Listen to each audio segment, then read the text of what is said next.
au souffle du printemps. Ladies and gentlemen, boys and girls, and everybody else, this is John Paval with the Access Arts Live special update about Sunday, August 24th's production of Jules Massenet's Werther, based on that tragic story by Goethe.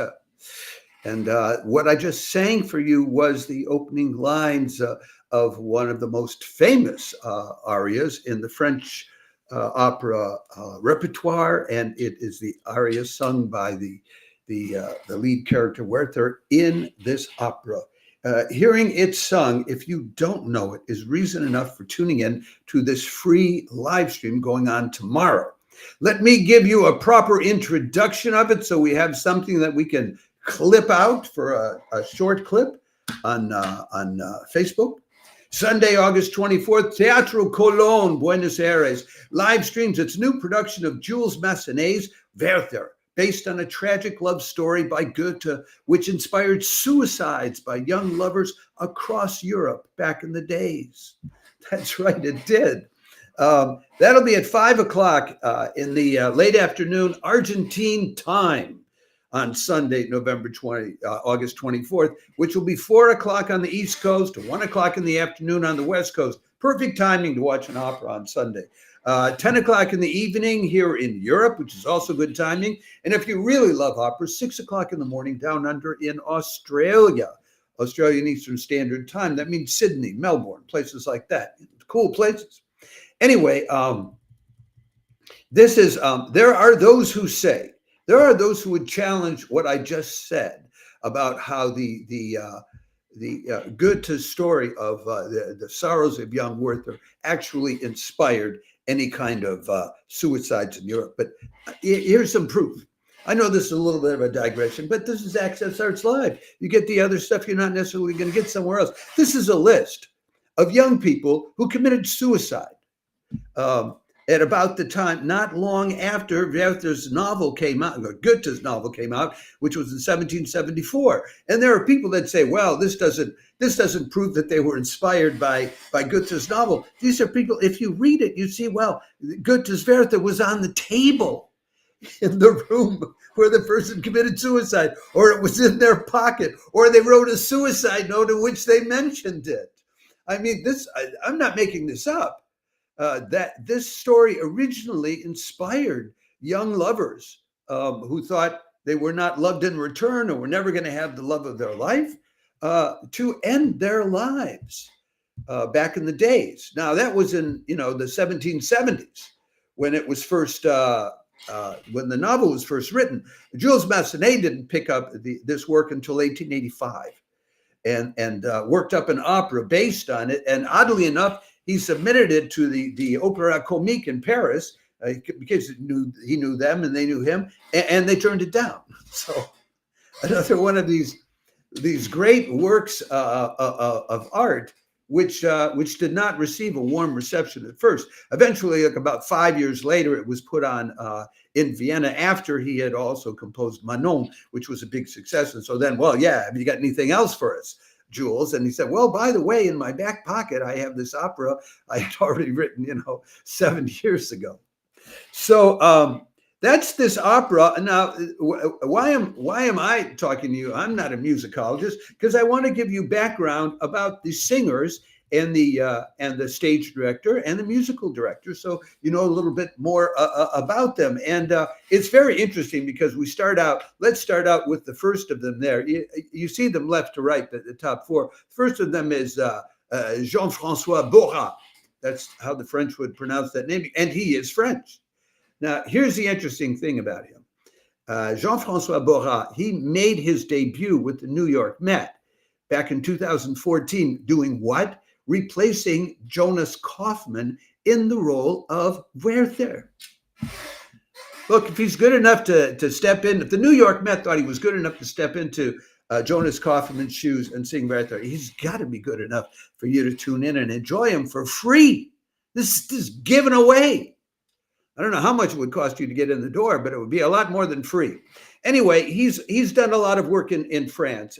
In Paris, he's played, for instance, the Chevalier des Griots in Manon. And he's played that in Monte Carlo and Valencia and Vienna. He's played Macduff in the opera, whose name I will not mention because I'm an old actor and lyric tenor. We're never supposed to mention the name of it. At the Teatro des Champs-Élysées, he's performed the title roles in Werther, La Traviata, La Bohème, Faust at the Vienna State Opera. So he's a regular there too. So if you're a regular, in Paris and in Vienna, I don't know how much better it gets than that. So anyway, that's who you have in the role of Werther. Now, let me stop here for a minute, because some of you may not know the story of Werther and what it has to do with people committing suicide. So briefly, in case any people like that are watching this live or, happen to watch this clip, because this will circulate as a recorded clip. Werther is a story of the young Werther falls desperately in love with Charlotte. But Charlotte had promised her mother on her mother's deathbed that she would marry Albert, or Albert, as the French would pronounce it. And so she does. And Werther can't handle it. I mean, he's beside himself. And as the story goes, at one point then, recognizing this, Charlotte, who does have feelings for him, although she doesn't disclose how much they are or if they're as great as his, because for Werther, she's the love of his life. How is he going to live without her? That's the question. I have been there with the love of my life and barely survived it. So I know about these things personally. But anyway, she tells him, I want you to go away and come back at Christmas time after you've, gotten yourself back together. And so he does go away, but it doesn't get any better for him. It just gets worse. Meanwhile, so then you have, so in the main roles, you have Werther, you have Charlotte's sister, Sophie, who tries to be helpful in various ways on both sides and is unable to do so. And then you have, of course, Albert, the perfect husband. Okay, so you know that you got a top guy who's been doing Werther for over a decade and started out doing it by replacing Jonas Kaufmann. Okay, and so then who's next? Then playing Charlotte is Annalisa Stroppa. She's a mezzo. She's an educated Italian mezzo. Why do I say she's educated? Because she studied at the University of Bergamo in the Faculty of Letters and Philosophy, in addition to studying in a conservatory. Anyway, she made her debut almost 15 years ago as Cherubino at the Salzburg Festival, which is the big deal opera festival in Europe, under the direction of Riccardo Muti. She's done a lot of work with these Italian opera houses, which live stream regularly. And by the way, you might, if you love opera, you might want to follow or subscribe free of charge to Access Arts Live, because we keep track of these opera houses in Italy, which are regularly live streaming. The Teatro La Scala is regularly live streamed. I don't remember whether or not they did a live stream in which she appeared. And these are full-length operas, and that cost you like about 10 euros. But there's also a group of about 6 Italian opera houses which regularly live stream. So she's worked at La Scala, where she did Madame Butterfly and André Chénier. She's also worked at Teatro Regio in Turin. That's one of that group of 6 that live stream regularly, at the Arena di Verona and the Maggio Musicale in Fiorentino. And at the usual top places, Vienna, Berlin, Munich, Hamburg, Teatro Real in Madrid, etc. Then next up, you have the singer singing her sister, which is an up-and-coming singer. So you've had 2 top veterans there. Now you have an up-and-coming singer, Jaquelina Livieri. She's Italian and Argentine.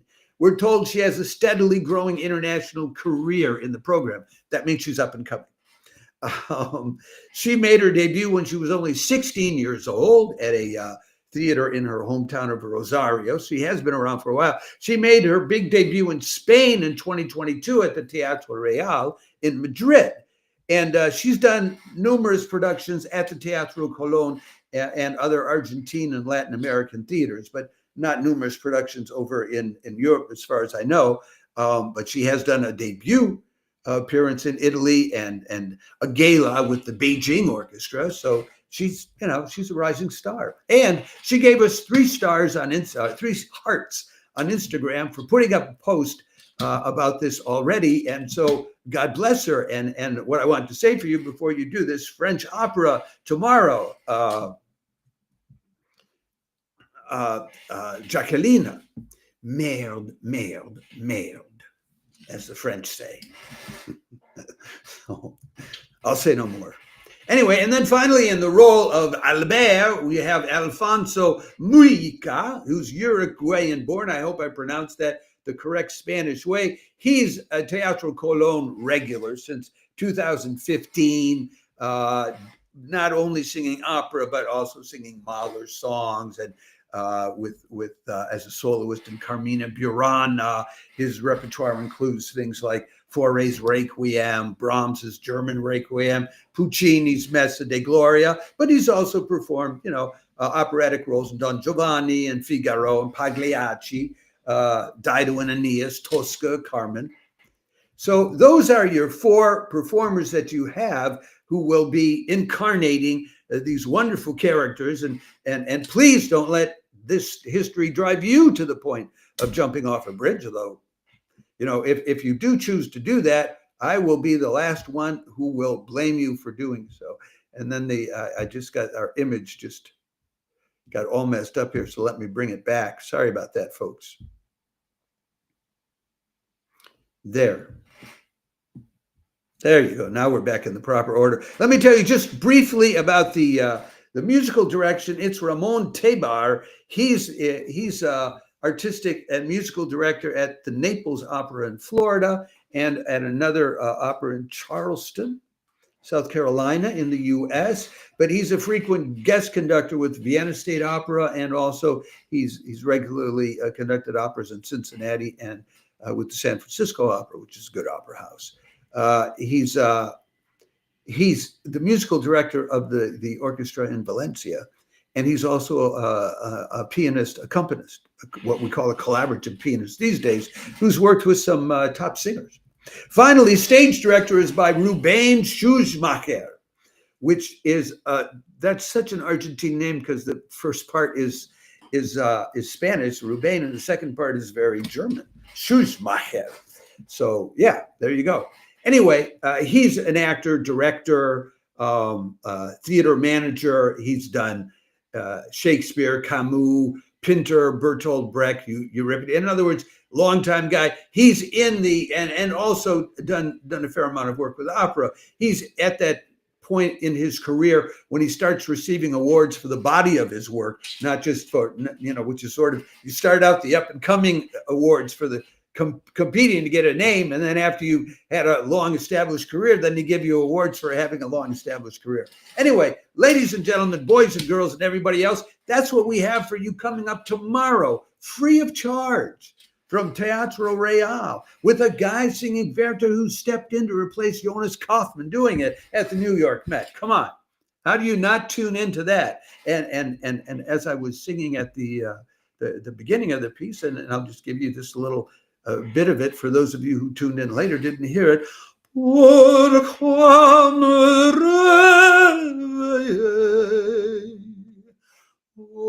souffle du printemps.